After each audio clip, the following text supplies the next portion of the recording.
نحمده ونستعينه ونستغفره ونعوذ بالله من شرور أنفسنا ومن سيئات أعمالنا من يهده الله فلا مضل له ومن يضلل فلا هادي له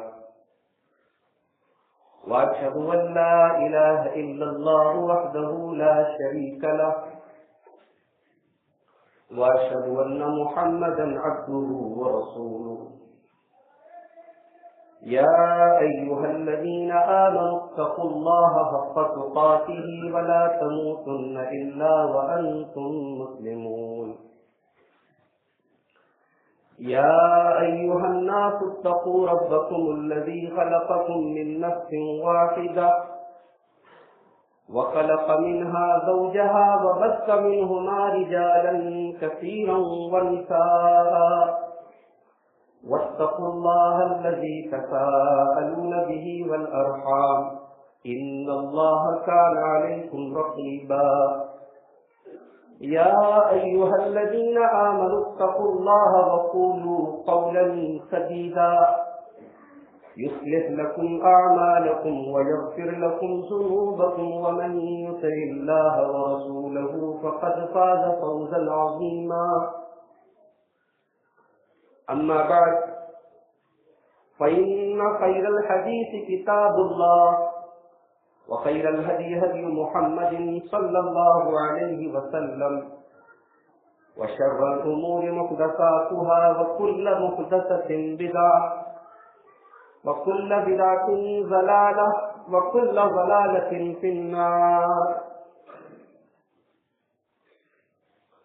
أعوذ بالله من الشيطان الرجيم. بسم الله الرحمن الرحيم. وما أمروا إلا ليعبدوا الله مخلصين له الدين. وقال الإمام البخاري رحمه الله حدثنا الحميدي عبد الله بن الزبير قال حدثنا سفيان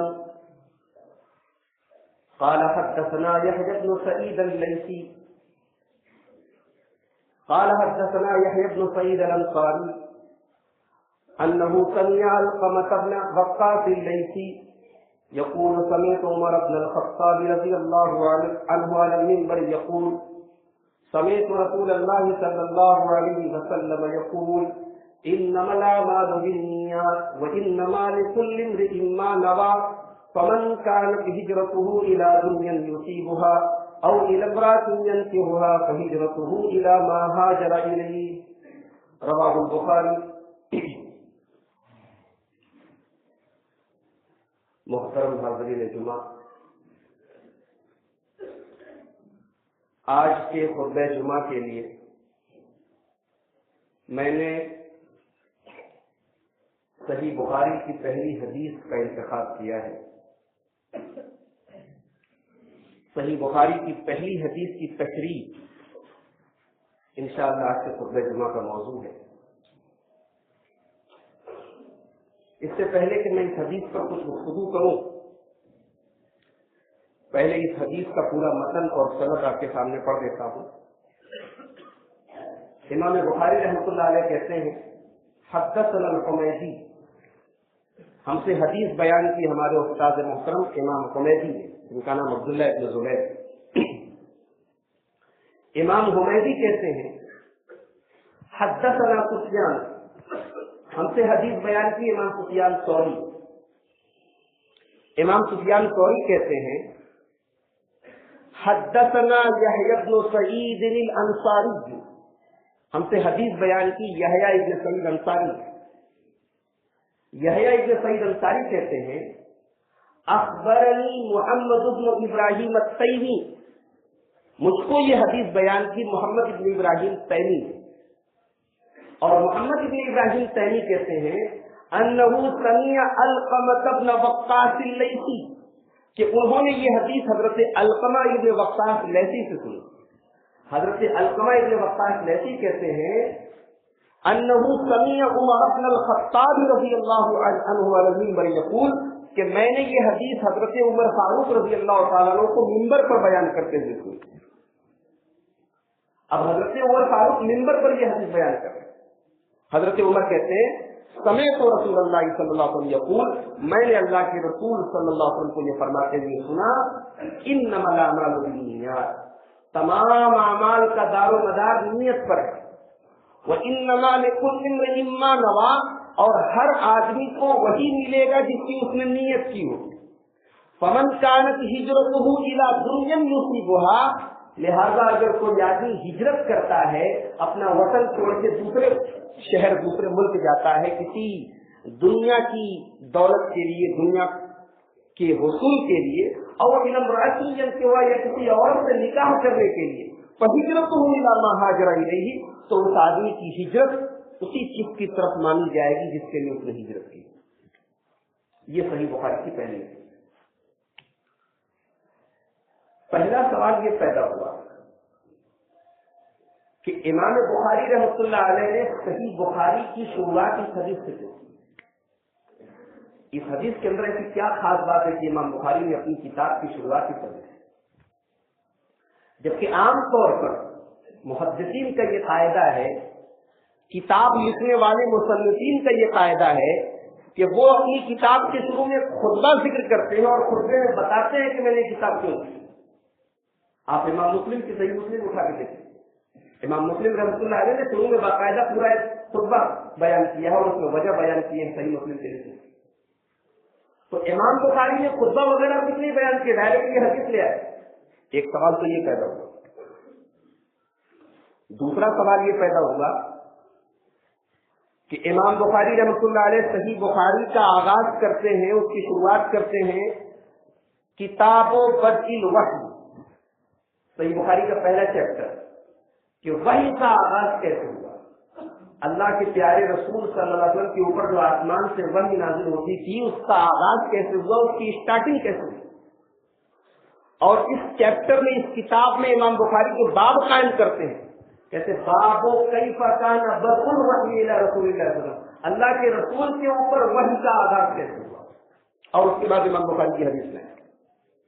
اب یہ حدیث میں تو ایسی کوئی بات بیان ہی نہیں کی گئی.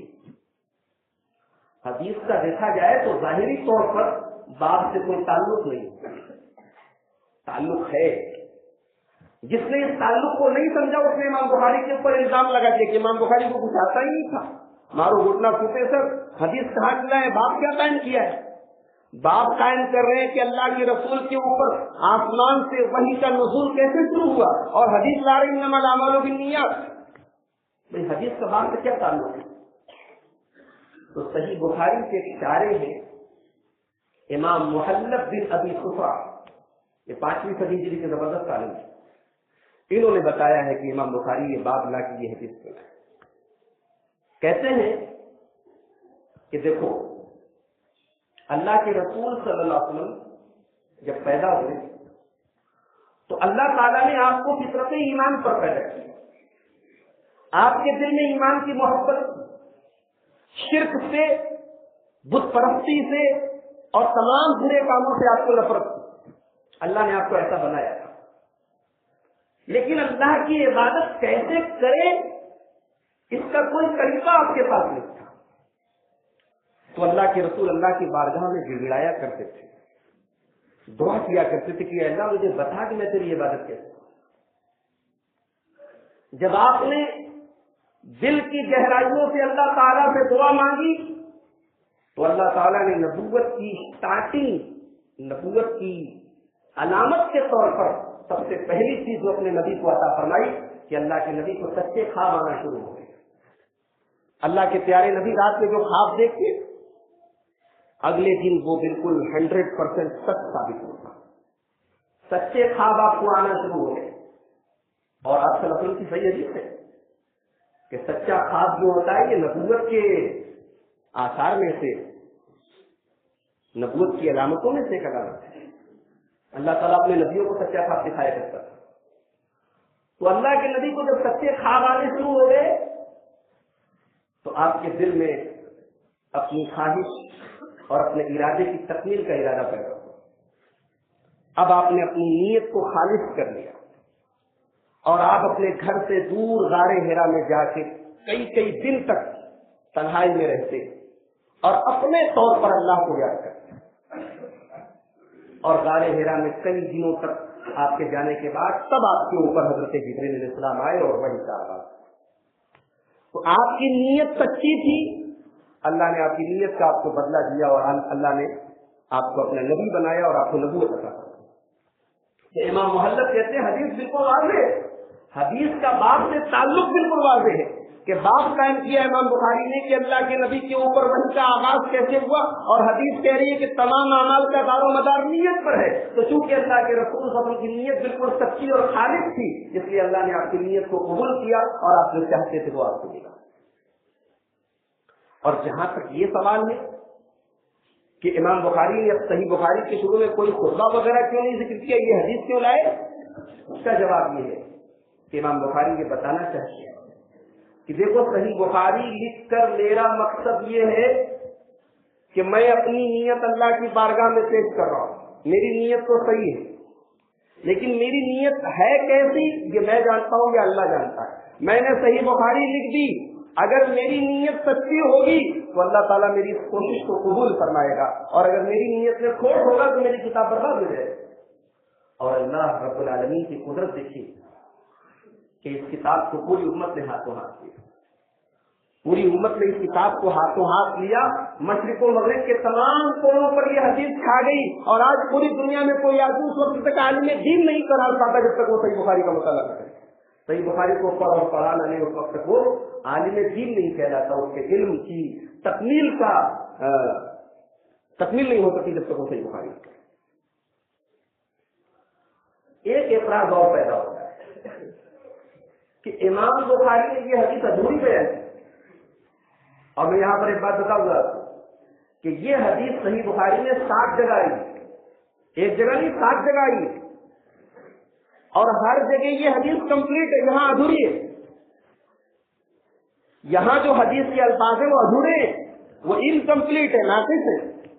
یہاں پہ الفاظ کیا ہیں سنیے، انما الاعمال بالنیات، تمام اعمال کا دار و مدار نیت پر ہے، وانما لکل امرئ ما نوى، اور ہر آدمی کو وہی ملے گا جس کی اس نے نیت کی ہوگی۔ اب اس کے بعد کا جو جملہ باقی جگہ امام بخاری نے روایت کیا ہے کہ فمن كانت هجرته الى الله ورسوله فهجرته الى الله ورسوله، جو آدمی اللہ اور اس کے رسول کے لیے ہجرت کرے گا تو اس کی ہجرت اللہ اور اس کے رسول کے لیے ہوگی۔ ومن كانت هجرته الى دنيا يصيبها او الى امرأة ينكحها فهجرته الى ما هاجر اليه، اور جو آدمی دنیا کو پانے کے لیے یا عورت کو پانے کے لیے ہجرت کرے گا تو اس کی ہجرت اسی چیز کے لیے مانی جائے گی۔ تو اس حدیث کا ایک اہم ٹکڑا تو امام بخاری نے یہاں حذف کر دیا۔ امام بخاری نے بیان نہیں کیا کہ جو آدمی اللہ اور اس کے رسول کے لیے ہجرت کرے گا اس کی ہجرت اللہ اور اس کے رسول کے لیے مانی جائے گی۔ علامہ ابن حزم رحمۃ اللہ علیہ نے اس اعتراض کا جواب دیا، انہوں نے کہا امام بخاری یہ ٹکڑا اس لیے نہیں لائے ہیں کہ وہ یہ درسانا نہیں چاہتے، وہ یہ بتانا نہیں چاہتے، وہ یہ شو نہیں کرنا چاہتے کہ میری نیت اللہ کی، وہ اپنا تزکیہ نہیں کرنا چاہتے، اپنی صفائی نہیں بیان کرنا چاہتے کہ میری کتاب میں لکھ رہا ہوں اللہ کے لیے لکھ رہا ہوں، کہتے ہیں کہ یہ میرا اور اللہ کے بیچ کا معاملہ ہے۔ انہوں نے حدیث کا وہ ٹکڑا بیان کیا جس سے یہ پتہ چلتا ہے کہ اگر آدمی کی نیت گڑبڑ ہوگی تو اس کی نیت کے حساب سے اس کو ثواب ملے گا۔ امام بخاری نے وہ ٹکڑا بیان ہی نہیں کیا یہاں پر کہ جس ٹکڑے سے یہ معلوم ہوتا ہے کہ آدمی کی نیت اگر سچی ہو، آدمی اگر اللہ اور اس کے رسول کے لیے ہجرت کرے تو اس کی ہجرت کو اس کو پورا ثواب ملے گا۔ یہ امام بخاری کی تواضع ہے، اس کی خاص ہے کہ انہوں نے اپنا تزکیہ نہیں کیا، اپنی صفائی نہیں بیان کی، اپنی نیت کا معاملہ اللہ کے حوالے کر دیا۔ اور اس حدیث کے تعلق سے ایک بہت اہم بات آپ کو یہ بتاؤں کہ اس حدیث کو اللہ کے رسول صلی اللہ علیہ وسلم سے صرف حضرت عمر فاروق نے روایت کی ہے، کسی اور صحابی سے یہ حدیث روایت نہیں ہے۔ یہ حدیث بخاری میں بھی ہے، مسلم میں بھی، ابو داؤد، ترمذی، نسائی، ابن ماجہ، مسند احمد سب میں، مگر اس حدیث کو اللہ کے رسول سے کس نے روایت کیا؟ صرف حضرت عمر فاروق۔ اور حضرت عمر فاروق سے کس نے روایت کیا؟ صرف علقمہ ابن وقاص لیثی نے۔ اور علقمہ ابن وقاص لیثی سے کس نے روایت کیا؟ محمد ابن ابراہیم تیمی نے۔ اور محمد ابن ابراہیم تیمی سے کس نے روایت کیا؟ یحییٰ ابن سعید انصاری نے۔ صحابی رسول کے بعد ڈائریکٹ 3 تابعین ہیں،